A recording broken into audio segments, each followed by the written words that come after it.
Om Swastiastu. Good morning. My name is Imade Sastra Wiguna. I'm from class 8 morning Denpasar. And in this video, I would like to present the final project of language assessment, which is talking about developing speaking and writing rubrics. So before we talk about that, we talk about the language assessment first. So what is language assessment? Language assessment is the process when we are assessed someone's language skills, which are for speaking, writing, reading, and listening. And also in the language assessment, we assess the skill of the proficiency. For example, we use TOEFL and also TYL and also STOIC. And for the education levels, we also assessed by using a test and also from the portfolio and etc.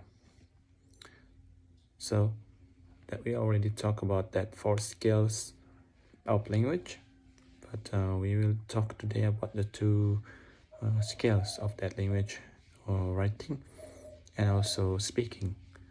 Especially we talk about the developing of that kind of rubrics. Okay,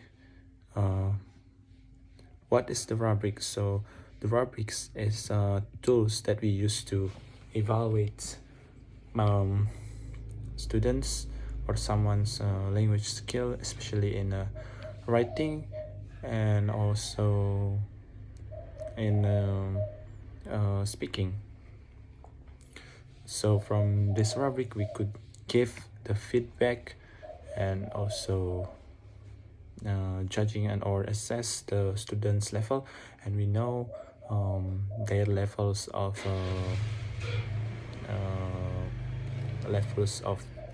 speaking and also writing, and which part that we should improve from them.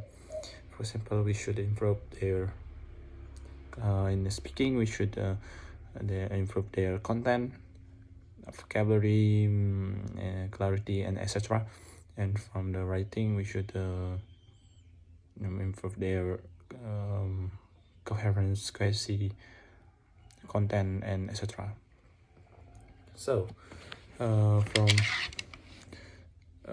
from that aspect, how to develop the rubrics of the writing and the speaking. First, we should know the objective of these rubrics. We should know which part that we will improve, for example, in the clarity, in the speaking. So we should know the objective of this rubric first, and then we should know about the criteria of the rubrics. That's, for example, in that clarity, content,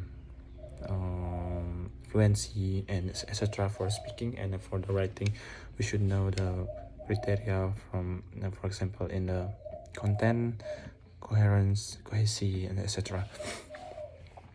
After we know about the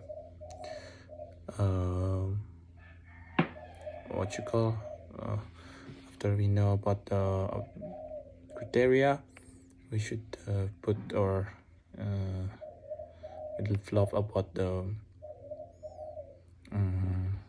values of the assessment. I'll grade it, for example, very good,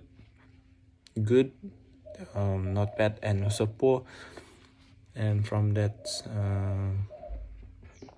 grade we could know and give points from that. For example, in the very good, the points around 85 until 100, and for the good it's from 75 until 85, and etc. And then after the grading or give the grade, we should know the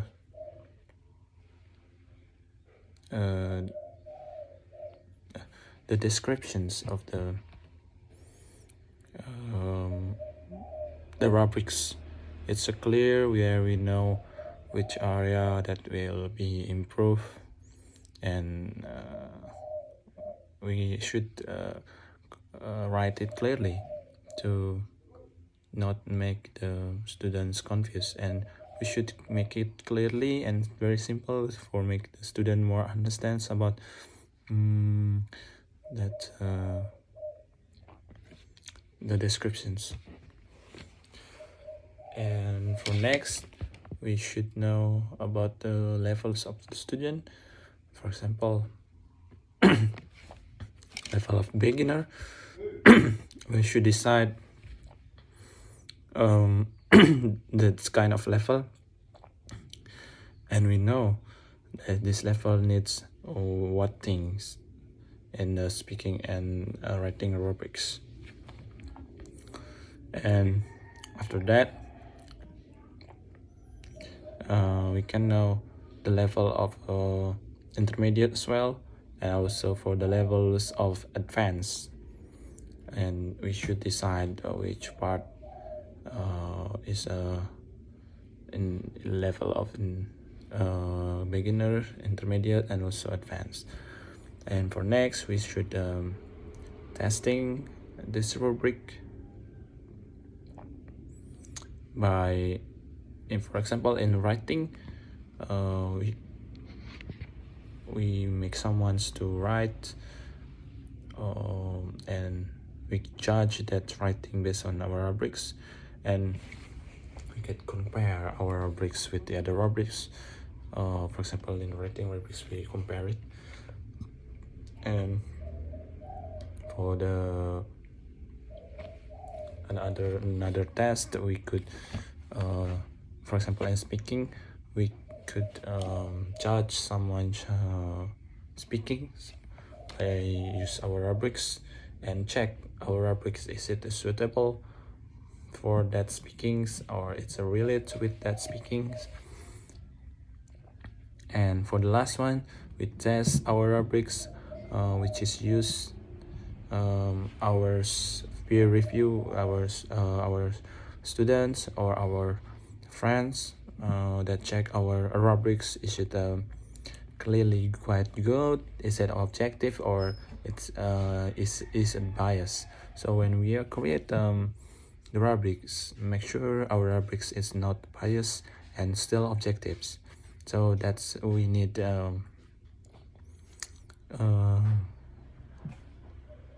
test the rubric first. No, I mean in the end of creating rubrics, we should test it. And sometimes when we are creating the rubrics, we develop a rubrics. We take it from the rubrics that already exist, but some teachers insert their signature. For example, they want to improve the vocabulary of the student, so the teacher inserted in the rubrics. So I think that's for the this final project. I do apologize for my mistakes in these presentations, and thank you for the attentions. Good morning. Om Santi Santi Santi Om.